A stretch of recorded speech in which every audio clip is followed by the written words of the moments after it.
you're so cute. You're my chair, bro. We are sitting down now with Austin Grundberg. Austin is a touring vet turned entrepreneur who's redefining what a production company can be. As the founder of ELS, he leads with deep commitment to operational excellence and crew well-being. Austin's experience spans lighting design, AVL integration, fabrication, and large-scale event execution. And his company continues to raise the bar for innovation and culture in the live events world. So, Austin, welcome to the Gigs Podcast. Thanks for having me. So excited. This is kind of cool. Like really, and this is kind of, I feel like just the touring industry and the live event industry is just getting to watch each other grow. So let's start with going straight into it. What is one of the hardest lessons you've had to learn owning your own company? Man, there's so many, but I think the hardest one is people. People are the most important thing of running a business, and you can't do it all yourself. As much as I've tried over the last 11 years to do as much as possible and try to do it myself, getting good people, the right people, people that fit the culture, and, you know, coaching them and building them up and, you know, all working as a team is the most important thing. And it was a hard lesson. It seems simple now that I, you know, look at it, but it's just difficult coming up and trying to figure out what to look for and, you know, when to speak up, when to say something, you know. I mean, you started ELS at age 17? Yes. Most 17-year-olds are not thinking about business in their future. So take me back to that moment where you thought, let's do this. So I've always had a passion for lighting and production, and my dad has always been a big person for owning your own business, for working for yourself. He's always, you know, said that's what you want to do. You know, you want to run your own thing. And so, you know, as I was growing up, I was like, you know, he's right. Like, let's do this thing. We can do it better. We can do it faster, or any number of things that we thought we could kind of do better. We could bring a certain aspect to the entertainment industry. So we started this thing, and it's been history ever since. So take me back even before 17. You started in this business in lighting specifically? Yes. All right. Tell me about did your dad drive you into this industry? Tell me about that. So I've always just had a passion for lighting. The nerdy side of it is that, like, you know, emergency lighting has always like been cool to me. So like fire trucks and stuff like that. And I've just always been, you know, enamored by lights and thought it was cool. And so I always loved music and play some instruments. So that was, you know, what my dad instilled in me, was like my love for music. And he's played guitar, I played drums. So we've always jammed together.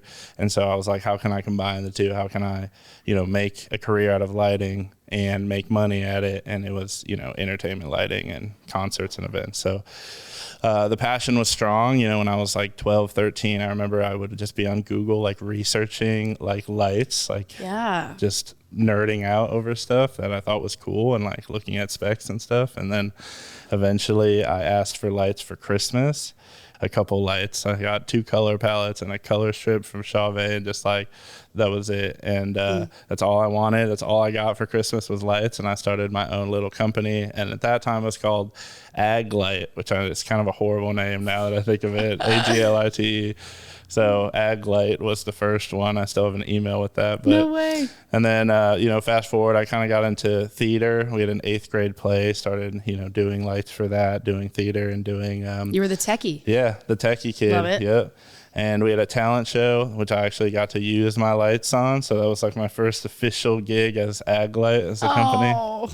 And then I eventually got a job as like a lighting tech and helper kind of intern at a club in Illinois. So we are from Illinois originally and worked at a place, funny enough, called Austin's Fuel Room. Not named after me, but it was meant to be. And I was 15 and learned how to coil my first cable properly, learned how to set up for bands and backline, learned how to load in, and, you know, did some like pretty decent rock national bands like Puddle of Mud, Jackal, like some bands like that. And so that's where I kind of cut my teeth, learned Hog 3, learned my first lighting console and everything. And then eventually we moved up here middle of my freshman year, was in theater programs and worked at the People's Church here in Franklin at the time as a, their lighting designer, lighting guy, did, a lot of Sunday services. And then eventually junior year, we started ELS and junior of high school. That. Yeah, junior year of high school. So you're providing for theaters and these are local. When do you start getting more clients? Were you the lead salesperson at age 17? Like, how did ELS grow from there? So we originally started out doing installs and integration. So at the time, my dad worked for an electrical company in town. And so we basically were able to subcontract the AVL work that was needed for the electrical jobs and be the AV installer. And so that's kind of how we started ELS. So we started doing schools, a lot of K-12 auditoriums, permanent installs, and that's kind of how we started the company and were able to grow from there and able to, build capital and all of those things. And then once I got out of high school, and actually at the time, that is when we really started going after our touring clients and going after some live production stuff and stuff like that. For listeners who don't know what integration and installation is, can you explain really what that means? Yeah, so integration is permanently installed AV equipment, audiovisual lighting, in spaces like schools, churches, auditoriums, things like that. So the speakers that are permanently hung, always there, the lighting, that's always there, the projector and the screen for the projector that's always there, more permanently installed, kind of the infrastructure of AV for any space like that. So it's a little bit different than production and touring because the cabling is permanent. It's a different install type of cabling. It's usually permanently installed in the ceilings and in pipe and places that you don't see. And it's usually terminated permanently or soldered permanently instead of being more disconnectable in like the live production world.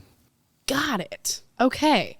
So you start there, you get out of high school, now you got the time to go after touring clients. Was that a dream to get on the road? Yes. Yeah. What's up, Winnie? You got a cute dog. Yeah, you got a cute Winnie, shop dog. The shop dog.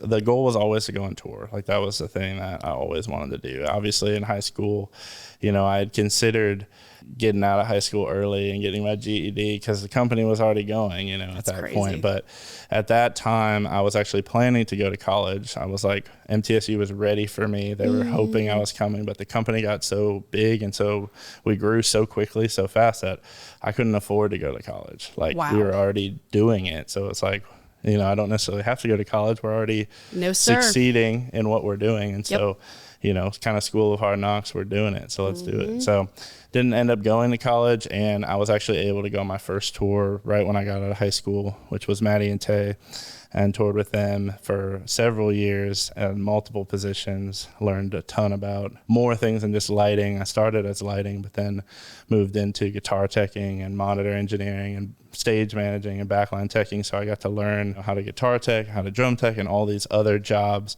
which has helped me immensely in ELS for the last several years since then. So okay, so Maddie and Tay, were they opening for different artists at that point? Yeah. So is that a good opportunity if you're with an opener and a younger act to do all these different jobs? Yeah, 100%. I was always very willing to do whatever was necessary to be a part of the tour. Obviously, I became very close with the girls. Like with Maddie and Tay, we became friends because we were at the same age. I was crazy. 18, they were 19. So like all three of us were underage. So like if the band was going to places we couldn't go to, like we're watching movies on the bus or something. So we became really close. And in that, I didn't want to, get off the road just because, it was a summer tour and we weren't carrying lighting or something. And they asked me like, hey, we've got these other things we need. If you want to do those, you want to learn those. And so definitely like applying yourself and being open to learning whatever position, it'll help you in all aspects, 100%.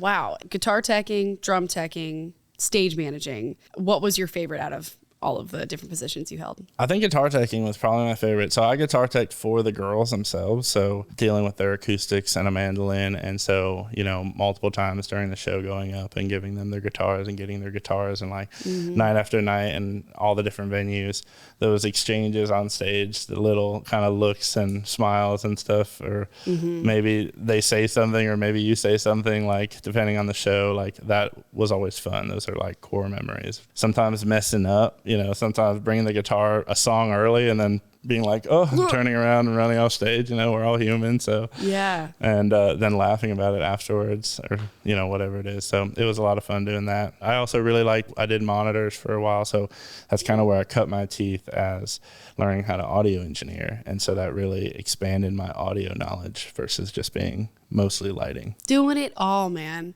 Yeah. I feel like with those tech positions, I was in production, so I was very much just in the office, very behind. But I feel like with these tech positions, especially guitar tech or even running monitors, running a lighting console, like you are a part of the show just as much as they are.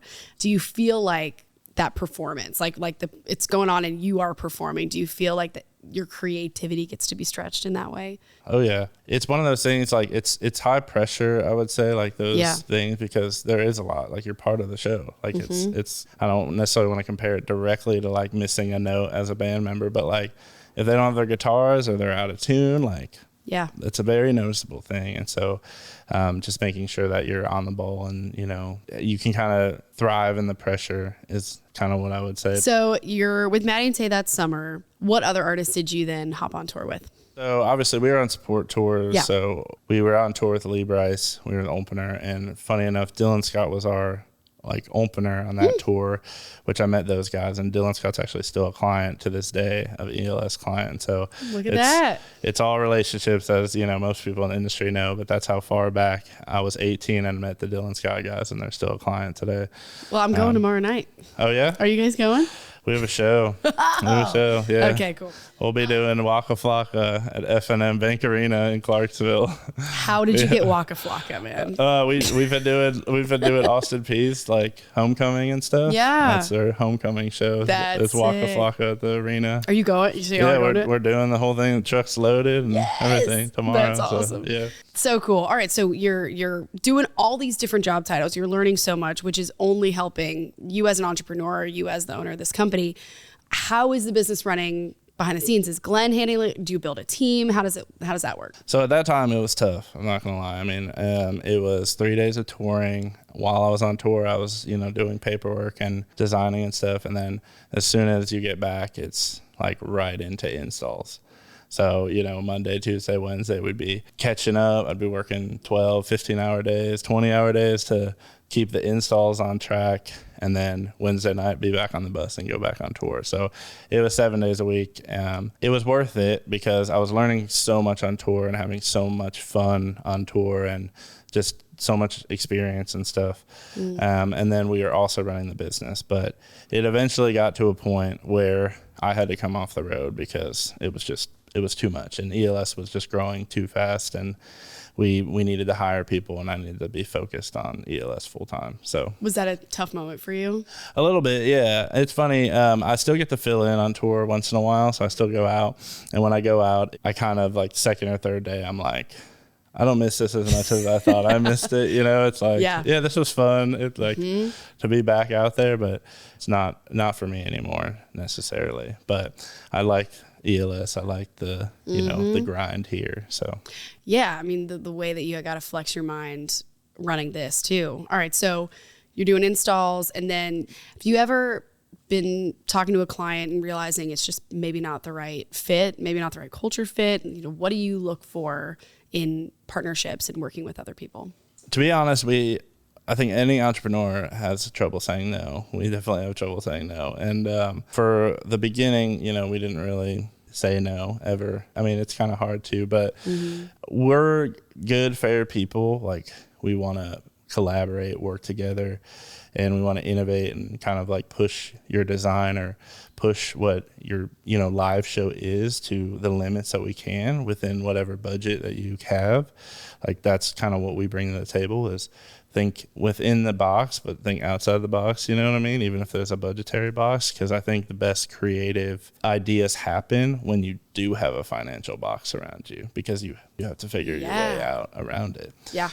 And so just doing that and being able to do it under one roof, like start to finish, has always been kind of our thing. So finding clients that want that level of care and commitment versus just wanting gear, just wanting, you know, kind of a hands-off approach is kind of more what we try to look for, because we can do just gear, but we have a lot more to offer than just being a dry rental or just being a gear place. Finding the right people and building a culture that people want to be a part of has been obviously the kind of turning point that I've learned over the years, and I was 17 when we started this thing. I didn't know anything about building a company or a culture. I didn't even know what my culture was. And so over the years, I've learned that, my goals and my vision and where I want to go, where ELS is important because it sets a target on the wall of like, this is where we're headed. You want to get on the bus with us and you want to go here, and that's all kind of what culture is, bringing it all together. And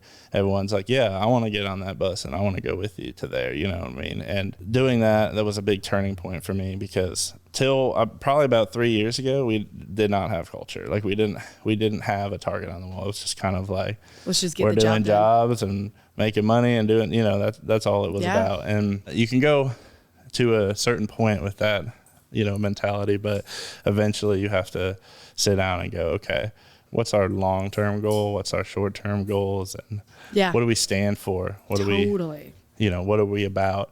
And when you think of ELS or when you think of what product we deliver, service we deliver, everyone has to be aligned to that.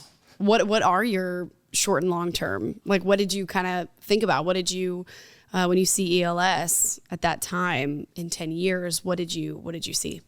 I want to be obviously an innovator. We want to innovate in the industry, and not just for, the technology or the wow factor, but also for the ease of use and the protection of the crews too. Touring is not necessarily the easiest on crew sometimes, and it's not the easiest hours and things. So if we can make things faster so that it's not as long of a day, and we can make things lighter so there's not as much lifting and kind of back-breaking work, that's kind of fabrication's main goal. In production, it's delivering just a high quality product, being on time, doing really cool shows, not recycling designs, even if it's, an in-town show or a one-off.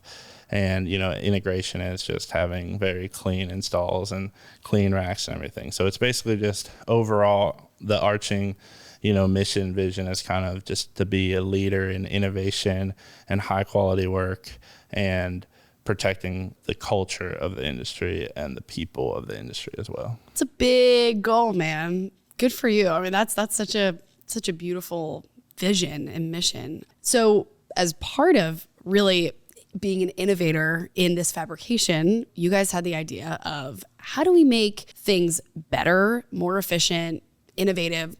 You come up with the ShowShuttle and the Truss Shuttle. So would you mind taking me through that whole journey of when you had the idea, when you started, and where we're at now? So we have always, used road cases and things. We have built our own road cases, and the price of a road case and the single time use of a road case is kind of the main downsides for me, the weight too, and the stacking and unstacking in order to get the best use of a truck. So we decided to build a road case sized, truck pack sized cart that was taller so that it is not stackable necessarily. So you don't have to stack and downstack, so it protects crew.